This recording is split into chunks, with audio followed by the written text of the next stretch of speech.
Berthelot. Donc, je vais présenter rapidement M. Berthelot. So, we're going to start with the presentation of Mr. Berthelot on this on the question of the AFCTA.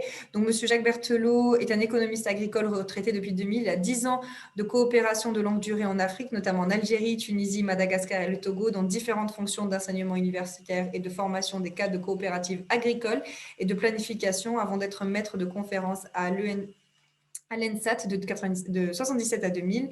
Depuis, il analyse donc bénévolement les politiques agricoles du Nord et leur impact sur ceux du Sud, en liaison étroite avec l'Afrique de l'Ouest, où il va donc en moyenne une fois par an pour des missions de formation des cadres du ROPA, notamment sur l'OMC et les APE. So Mr. Jack Berthelot is a retired agricultural economist since 2000, has 10 years of long-term cooperation in Africa, such as Algeria, Tunisia, Madagascar, Togo, in various university teaching and training functions for executives of agricultural cooperative planning before being a lecturer at ENSAT from 1977 to 2000. Since then, he's been analyzing agricultural policies in the North and their impact on those in the South on a voluntary basis, in close contact with the West Africa, where he goes on average once a year from training mission for ROPA managers, particularly on the World Trade Organization and EPAS. Professeur Berthelot, je vous donne la parole. Il fera sa présentation en français, mais ses slides sont en anglais. Donc, professeur Berthelot, je vous donne la parole.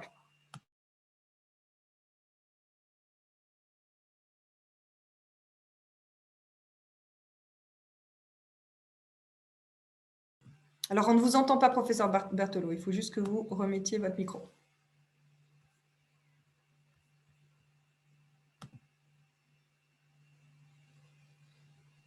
Oui. Voilà, là, on vous entend. D'accord, très bien. Bon, alors, voilà, donc, oui. Donc, voilà, c'est donc le titre de mon intervention, donc, dans quelle mesure la SLECAF peut aider à réduire le déficit alimentaire de l'Afrique.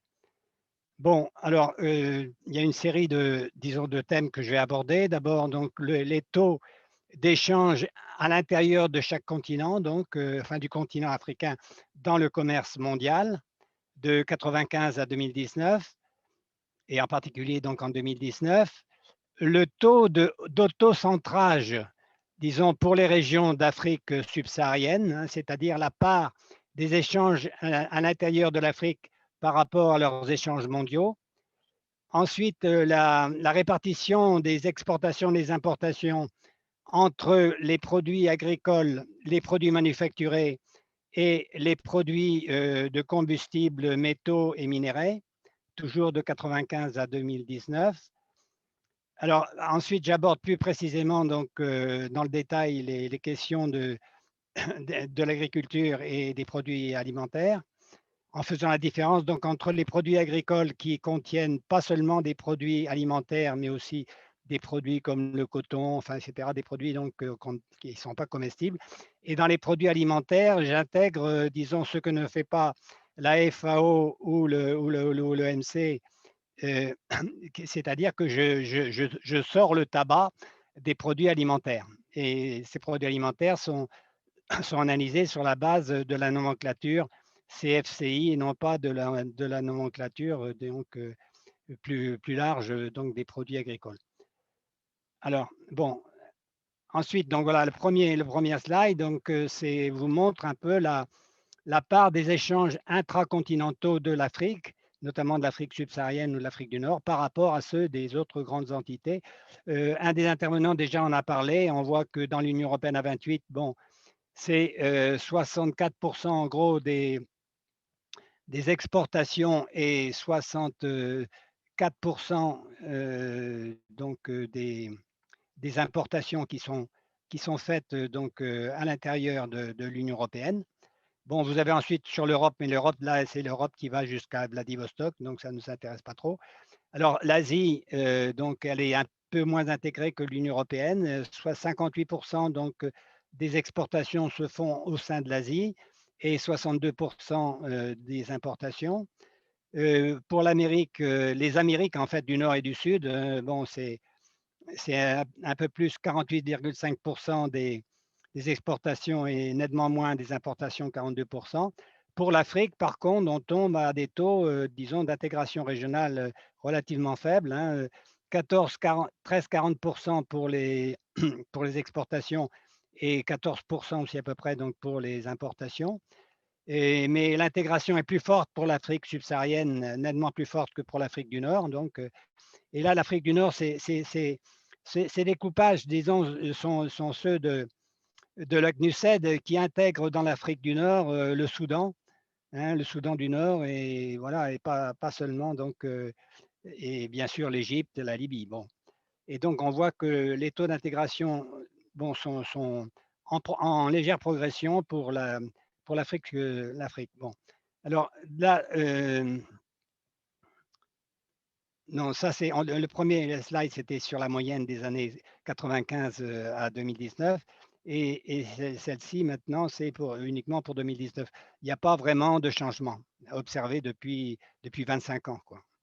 Alors là, ici, c'est un graphique plus intéressant et qui est pas très réjouissant, c'est qu'on voit que le taux, disons, du commerce à l'intérieur de chaque communauté économique régionale par rapport aux échanges avec l'ensemble de l'Afrique, donc ces taux ont baissé, hein, de 95 à 99. Donc pour le commerce intra-CEDEAO, donc y compris la Mauritanie, bon, par rapport aux échanges avec l'ensemble de l'Afrique, et donc l'intégration régionale donc a baissé de 80%, on peut dire, donc en 95 à 53% en 2019. Ça, c'est pour l'Afrique de l'Ouest. Et qui reste quand même, malgré tout, ce 53% reste supérieur à ceux de toutes les autres régions, hein, du continent subsaharien. Donc, c'est pareil, hein, pour l'Afrique de l'Est. Alors, l'Afrique de l'Est, ici aussi, selon les statistiques de la CNUSED, ça comprend aussi le COMESA et pas simplement la liste African Community à 5 États, hein. Donc là, il y a près de 20 États donc, dans cette Afrique centrale, là, dans l'Afrique de l'Est, pardon. Et donc là aussi, donc, le taux de commerce à l'intérieur de la zone a beaucoup baissé, donc entre 95 et 2019. C'est pareil pour l'Afrique centrale, hein, l'Afrique centrale qui est allée jusqu'à l'Angola, aussi dans les statistiques de la SLECAF. Et là, donc, je ne vois plus parce que, disons, il y a les… Bon, voilà. Il faudrait que je supprime pardon, que je supprime. Je vois si vous pouviez m'aider, Madame Chiraz, donc à ce que je ne vous vois pas pour que je vois l'ensemble de mon graphique. Mais bon. Il n'y a pas de souci. Alors, là où vous nous voyez, il y a 3 petits points en haut. Vous cliquez juste sur le petit qui est à gauche. Ah, Et d'accord. comme ça, vous nous verrez plus. Il y aura juste un petit trait. Ah, sur les 3 petits points, je ne vois pas. Ah bon? Là où il y a toutes les images des personnes. Oui. Alors, attendez voir. Là où il y a toutes les images. Parce qu'il y a les 3 petits points, il y a 11. Non, juste au-dessus des photos des experts, on va dire, si vous voyez ma photo ou celle des autres, juste au-dessus, il y aura 3 propositions. Ah oui. 1, Alors, 2 et 3. Vous cliquez sur le plus petit. Sinon, je me suis trompé alors là. Là. Pardon. Alors, sur le plus petit, ah d'accord. comme ça, vous ne nous voyez plus normalement. Ah bon. Alors, masqué. Ah ben voilà, très bien. Bon, Voilà. excusez-moi. Il y a pas de souci. Excusez-moi pour ce retard. Bon. Alors, ici maintenant, vous avez des diapos donc, qui vous montrent la répartition des exportations et des importations, c'est la suivante, bon, entre les 3 grandes catégories de produits donc, identifiées par la CNUSED, c'est-à-dire les produits agricoles, les produits manufacturés et les produits combustibles, minéraux et minéraux. On voit que les exportations disons, de l'ensemble de l'Afrique donc, ont été principalement donc, des produits combustibles et des produits minéraux. Alors que, bon, je vais tout de suite alors qu'à l'inverse, vous voyez que c'est au contraire donc les produits manufacturés qui représentent 70%. La moyenne dans la période, c'est les 2 tiers en fait, hein, donc des produits manufacturés qui constituent les importations de l'Afrique. Hein. Et donc je reviens en arrière là, donc alors que sur la moyenne aussi, c'est les 2 tiers donc des exportations de l'Afrique qui portent sur les combustibles, les minerais et les métaux. Et donc, il n'y a pas eu véritablement de gros changements entre 95 et 2019, si ce n'est que, bon, quand même, un changement, on pourrait dire, plutôt négatif, puisque c'est la part des combustibles minerais et minéraux donc, et métaux a augmenté, hein, bon, alors que la part aussi bien des produits manufacturés que des produits agricoles a baissé. Hein, voilà. Et pardon, et pour les importations, non, pour les importations, on a importé un peu moins de produits manufacturés et exporté un peu plus donc de produits de non, exporter un peu plus encore malheureusement de combustibles et un peu moins encore aussi de produits agricoles. Bon, alors bon, alors maintenant, donc, on va voir un peu l'évolution donc du commerce agricole, hein, qui comprend dans un premier temps aussi bien les produits alimentaires que les matières premières agricoles brutes. Et ensuite, on verra les commerces des produits proprement alimentaires, hein, avec ou sans le café, le cacao, le thé et les épices. Alors, relativement, mais ça, on va voir en détail donc, sur les slides, relativement équilibré donc, de 95 à 2003. Le déficit alimentaire de l'Afrique a augmenté depuis 2013, hein, jusqu'à 36 milliards enfin, il était alors à 36 milliards donc, de dollars et il s'est réduit à 19 milliards en 2019. Hein. Donc là, on peut dire qu'il y a un moindre déficit des produits agricoles totaux. Hein. Et le pourcentage des exportations agricoles, donc dans les exportations totales, a baissé, hein, depuis 1995, mais a augmenté quand même depuis 2012. Et d'un autre côté, donc, le commerce agricole de l'Afrique subsaharienne est en déficit, lui, depuis le 2008. Et depuis 2012, et il a été encore en déficit de 2012 à 2014, mais avec quand même un excédent depuis, mais qui a baissé donc à 4 milliards et demi d'euros donc depuis, enfin en 2019. Voilà. Alors là, donc vous avez l'évolution donc du commerce africain, donc en produits agricoles, y compris les produits bruts non alimentaires. Donc on voit qu'il y a le déficit, il est en bleu, hein, un déficit en 2019 de 19 milliards de dollars. Ça, c'est la part donc aussi des exportations et des importations, hein, dans le commerce total. On voit que les importations, évidemment, malheureusement, dominent sur les exportations, mais ça n'a pas toujours été. Enfin, la domination a été plus forte et il y a donc une certaine amélioration donc, depuis 2015.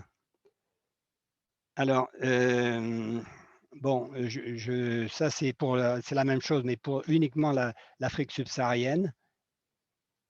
Et donc, voilà. Alors maintenant, abordons plutôt les problèmes les produits purement alimentaires. Et donc là, le déficit purement alimentaire de l'Afrique a été constant, hein, bien avant même 95, avec un maximum de 41 milliards donc, en 2014, qui est réduit à 24 milliards donc, de dollars en 2019. Et les importations alimentaires ont représenté en gros 90% des importations agricoles et les exportations alimentaires 78% des exportations agricoles. Mais si l'on ne tient pas compte du café, cacao, thé et épices, qui ne sont pas des produits alimentaires de base et qui ont peu affecté les importations, le déficit alimentaire de l'Afrique aurait atteint 112 milliards de dollars en 2019. Hein, c'est-à-dire près de 5 fois plus que son déficit agricole proprement dit. Et donc, l'Afrique subsaharienne a connu un déficit donc, depuis 2005. Hein, l'Afrique du Nord, son déficit est beaucoup plus ancien et plus important, avec un déficit maximum donc, de 14 milliards en 2012 jusqu'à 5 milliards donc, en 2019, mais sans ici aussi les échanges de café, cacao, thé et épices, le déficit aurait été de 76 milliards en 2012 et encore de près de 65 milliards de dollars donc en 2019. Et l'Afrique de l'Ouest, sur lequel évidemment pèse le plus le poids des exportations de cacao, donc sans ces exportations de café, cacao, thé, l'Afrique de l'Ouest aurait eu, a un déficit depuis 1995, hein, 1 milliard de dollars, de 6 milliards en moyenne de 95 à 2019 et encore donc de 9 milliards de dollars en 2019.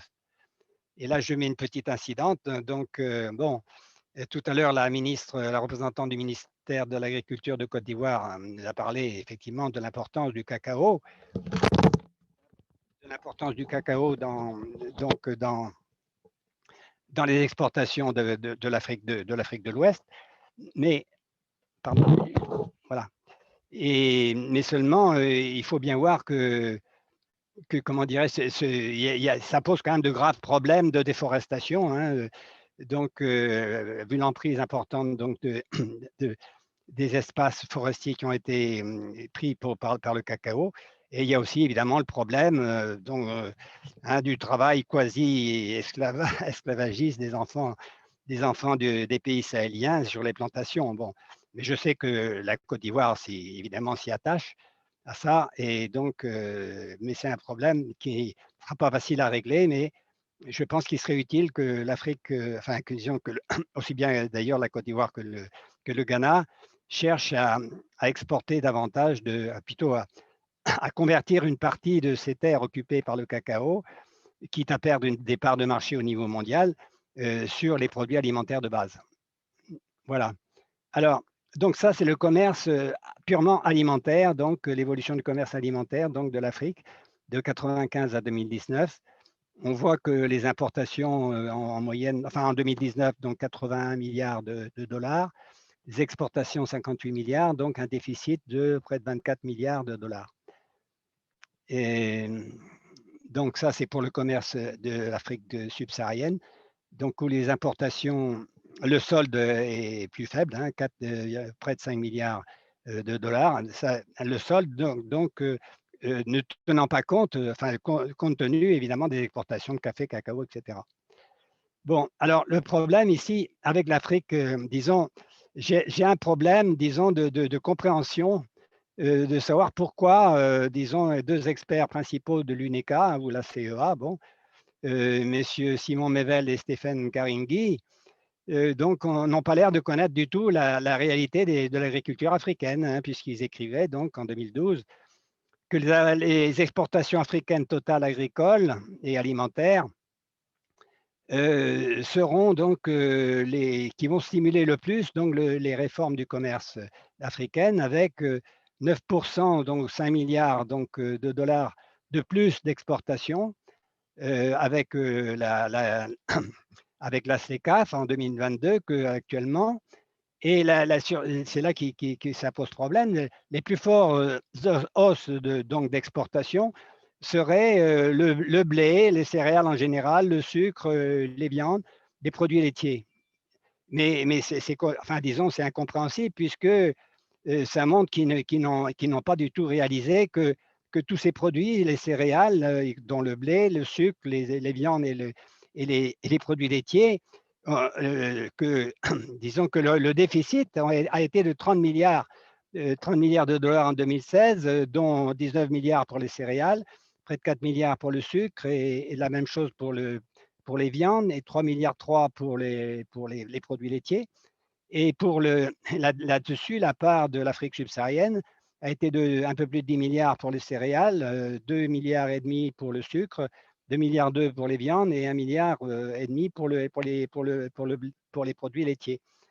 Et en plus, donc la CEA enfin l'UNCTAD ajoute éliminer les droits de douane sur les échanges intra-africains agricoles avec la SLECAF serait un facteur clé, donc parce que la protection de l'agriculture, du commerce agricole, fait face à un taux plus élevé que les produits non agricoles. Ce qui est évident, ce qui pour les spécialistes de l'agriculture est tout à fait compréhensible. Hein. C'est partout dans le monde, y compris d'abord dans l'Union européenne. Hein, les taux de protection de l'agriculture sont bien plus forts parce que, évidemment, ce sont des produits alimentaires de base. Hein, bon. Et alors, elle propose donc, l'UNCTAD, CNUSED propose donc des concessions mutuelles dans l'accès au marché entre les parties, donc dans cette négociation sur la fixation des droits de douane, donc baisser un peu plus donc, les droits sur l'agriculture et les augmenter un peu sur l'industrie. Et la même chose est dite par la spécialiste de la Tralac, donc, qui est une ONG d'Afrique du Sud, comme vous savez, qui est très centrée sur la promotion du libre-échange, qui dit que les réductions de droits de douane doivent inclure donc les zones, les secteurs sensibles, comme le textile et les produits agricoles et les produits alimentaires transformés. Donc ça, ce sont des assertions très difficiles à accepter, quoi. Et alors maintenant, donc ma proposition, c'est comment alors quelle est la stratégie donc pour rebâtir donc vraiment les politiques agricoles africaines sur la souveraineté alimentaire. Alors, à mon avis, il faut que ça repose sur 5 piliers. D'abord, une réforme radicale, évidemment, disons, des droits fonciers agricoles, hein, et non pas sur la base, enfin, ceci pour assurer une sécurité foncière qui permette de donner une crédibilité à l'installation des agriculteurs, et notamment des jeunes agriculteurs qui recherchent des emplois et qui ne vont pas trouver dans l'industrie. Et ceci doit se faire non pas comme le propose, je n'ai pas dit que c'était la SLECAF qui le proposait, mais certains continuent à proposer que ça se fasse par la délivrance de titres de propriété individuels. Mais l'expérience du Kenya montre qui a poussé le plus loin cette délivrance des titres de propriété individuels, a montré que les femmes et les enfants ont été très fortement privés finalement de terre, quoi. Et donc, au contraire, il faudrait que cette réforme foncière importante, eh bien, assure une propriété pérenne aux agriculteurs et sur la base plutôt, disons, de droits, enfin, au moins dans l'Afrique subsaharienne, de droits fonciers coutumiers de type villageois, quoi. Voilà. Mais il faut qu'il y ait cette pérennité des droits, et évidemment, tout en luttant évidemment aussi contre les abus de certains chefs d'État qui donnent, disons, des contrats de location à long terme à des entités extérieures, y compris l'Inde ou la Chine d'ailleurs, bon, pour quelquefois pour réexporter des agrocarburants ou des produits alimentaires de base dont manque l'Afrique elle-même, quoi. Alors, deuxième nécessité, évidemment, c'est pour que les agriculteurs puissent, puissent être intéressés à s'installer, il faut évidemment leur garantir des prix stables et rémunérateurs à long terme. Et ceci doit se faire sur la base, disons, donc, sur la base donc, des, des variables, c'est-à-dire donc des prélèvements variables, qui a été un succès énorme dans l'Union européenne, hein, dans sa politique agricole avant de 62 à 92. Hein, c'est-à-dire qu'aucun produit agricole extérieur ne pouvait rentrer à un prix inférieur à celui qui garantissait un revenu convenable, disons, à la majorité des agriculteurs. C'est-à-dire que donc ces prélèvements variables, ce ne sont pas des droits de douane ad valorem, hein, tu as un tel pourcentage du droit CAF à l'importation, mais c'est la différence, on perçoit la différence entre le, entre le, le niveau fixé donc, par l'autorité régionale dans le cadre de l'Union européenne, ça pourrait être la CEDEAO, ça pourrait être la East African Community, etc. Donc, on fixe un droit de douane variable, c'est-à-dire qu'on prélève toute la différence entre le produit qui arrive au port ou à l'aéroport bon, et le prix garanti que l'on souhaite qui puisse être assuré aux agriculteurs. Et parce qu'il est évident que depuis de nombreuses années maintenant, les prix mondiaux sont tellement volatiles et avec en plus, quand ils sont faits déjà en dollars et auquel s'ajoute la volatilité des taux de change, que cela ne peut pas assurer, disons, un revenu stable pour les agriculteurs. Et donc, cela permettrait aussi de donner aux banques la garantie qu'ils seront remboursés des prêts qu'ils font aux agriculteurs. Et ça permettrait évidemment aux agriculteurs, avec des prix rémunérateurs, d'autofinancer leur propre production. Mais évidemment, ça ne suffirait pas il faut aussi que l'État ou les collectivités régionales ou locales interviennent évidemment pour assurer un environnement en amont et en aval de la production qui permette aux agriculteurs de pouvoir donc écouler leur production donc, dans des conditions normales, enfin donc c'est-à-dire ça pose par exemple le problème très présent d'ailleurs en Afrique de l'Ouest, mais pas seulement, hein, des prélèvements illicites qui sont faits par les forces de l'ordre diverses, hein, les policiers, les gendarmes, et bien sûr aussi la connivence des douaniers. Bon, donc tout ça, ça nuit à la, disons, à la rentabilité, enfin au prix réel reçu par les agriculteurs et par l'agro-industrie et par les commerçants. Il ne faut pas oublier les commerçants qui jouent un rôle essentiel. Et donc, il faut aussi que l'État assure des taux d'intérêt faibles, hein, pour les investissements et pour aussi les crédits de campagne aux agriculteurs, en promouvant, par exemple, en couvrant un certain nombre de risques agricoles et en promouvant aussi les coopératives, les mini-crédits, etc. Bon, je ne vais pas plus loin là-dessus. Donc, et ensuite, donc, le troisième pilier, c'est la promotion évidemment de systèmes de production agroécologiques, hein, malgré que donc, la promotion de l'agroécologie soit maintenant devenue, disons, un peu une obligation, disons, par tous les États ou les entités régionales ou les banques, même la Banque africaine de développement.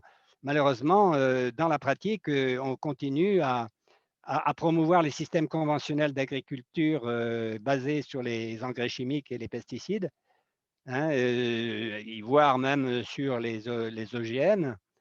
Et parce que, évidemment, c'est dans l'intérêt de l'agrobusiness capitaliste, hein, essentiellement non africain d'ailleurs, bon, souvent de l'Union européenne, et promu aussi par Bill Gates. Hein, bon, tout cela donc ne va pas dans le sens de promouvoir une agriculture agroécologique qui est nécessaire aussi pour l'environnement, qui est nécessaire aussi pour créer beaucoup plus d'emplois que l'agriculture conventionnelle et pour permettre le maintien et l'enrichissement de la biodiversité. Bon, tout ça, je crois que c'est la plupart des responsables en ont conscience, mais c'est très difficile de lutter contre le fait que aussi bien l'agribusiness que les banques ont souvent intérêt donc à promouvoir cela. Et cela, évidemment, aussi entraîne plutôt la concentration des exploitations, alors qu'il faut promouvoir des emplois nombreux et donc seule une agriculture de type agroécologique permet de le faire. Et d'ailleurs, cette agriculture ne doit pas entraîner de fortes dépenses pour les États donc de promotion parce que ce qui est le plus efficace dans la diffusion de l'agriculture écologique, évidemment, c'est les, les échanges d'expériences entre agriculteurs l'État pourrait au mieux, enfin devrait promouvoir les échanges, donc enfin, les visites, hein, financer les visites d'agriculteurs, donc pour voir ce qui se fait de très bien. Donc, et ça, il y a de nombreux pays, au Bénin notamment, bon, entre autres, mais il y en a partout, hein, des expériences donc, de pratiques agroécologiques qui sont très efficaces, hein, même si ça apparaît très rudimentaire, mais les agriculteurs ont une longue expérience de ça. On peut dire que l'essentiel de l'agriculture de l'Afrique de l'Ouest est de type biologique, hein, puisqu'ils utilisent très peu d'engrais. Mais il y a quand même d'autres pratiques qu'on doit aussi promouvoir. Alors, ensuite, évidemment, il faut pouvoir aussi, disons, compenser la hausse des prix alimentaires qui serait consécutive à la hausse des prix versés aux agriculteurs. Et donc, cette hausse nécessaire, hein, des prix agricoles pour que les paysans donc, puissent s'engager en étant assurés de pouvoir faire carrière et donc de pouvoir continuer donc à augmenter leur production et tout en garantissant aussi aux banques qu'elles ne seront pas pénalisées. Donc cela va forcément augmenter les prix agricoles, les prix alimentaires pardon, dans les villes, hein. Et il ne faut pas que ça les pénalise pour ne pas créer à nouveau évidemment des émeutes de la faim comme on en a observé dans la période 2007-2009. Hein. Bon, parce que la majorité, effectivement, des consommateurs africains sont très pauvres et malheureusement, avec la crise, la pandémie, ça n'a fait qu'aggraver la situation. Mais ça ne doit pas empêcher de poursuivre l'objectif quand même d'augmenter les prix agricoles. Mais donc, ça requiert donc forcément là une aide internationale très forte pendant au moins une décennie. Et pour financer, alors c'est une proposition évidemment aussi qui est très forte, mais qui me semble indispensable et finalement très intéressante, très efficace. Eh bien, il faut que l'Afrique s'engage dans des vastes programmes d'aide alimentaire intérieure, hein, sur le type de celles menées en Inde ou aux États-Unis. Comme vous le savez, 80% du budget agricole américain est consacré à l'aide alimentaire intérieure et même aussi différentes pratiques, enfin, programmes du Brésil pendant l'ère du président Lula. Alors, les ménages donc africains défavorisés recevraient donc des coupons d'achat pour acheter donc les produits alimentaires vivriers régionaux dans des magasins agréés. Et ces coupons d'achat seraient évidemment en fonction de leur niveau de vie.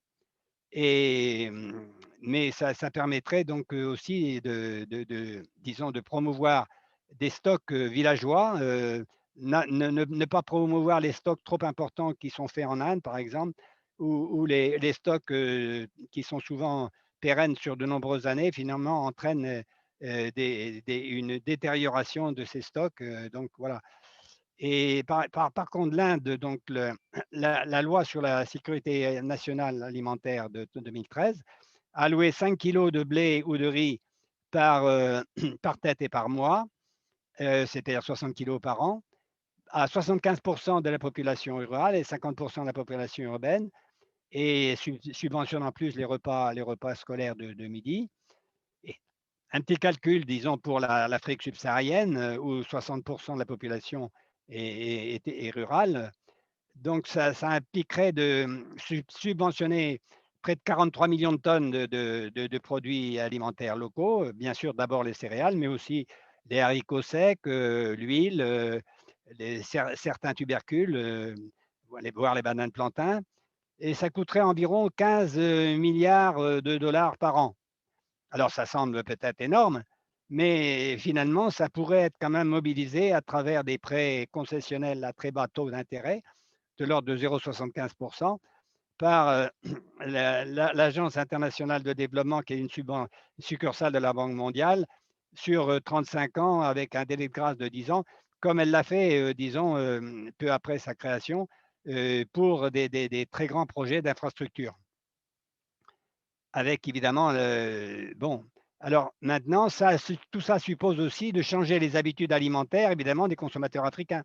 Le problème, c'est que donc, comme l'Afrique a malheureusement a petit à petit donc réduit sa consommation des produits alimentaires, notamment l'Afrique subsaharienne, parce que l'Afrique du Nord, disons, dans ces conditions climatiques, n'a pas les possibilités de l'Afrique subsaharienne au climat beaucoup plus humide et qui a des possibilités de produire à la fois beaucoup de céréales locales, hein, le maïs, le sorgho, le mil, le fonio, bon.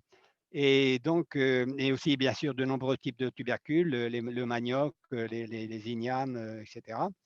Et puis les bananes plantains. Donc, malheureusement, comme le blé et le riz, mais aussi bien sûr les produits animaux venant en particulier de l'Union européenne, mais aussi des États-Unis, ont été très fortement subventionnés, finalement, en Afrique, ça coûte moins cher d'acheter de se nourrir avec des baguettes de blé qu'avec du mil.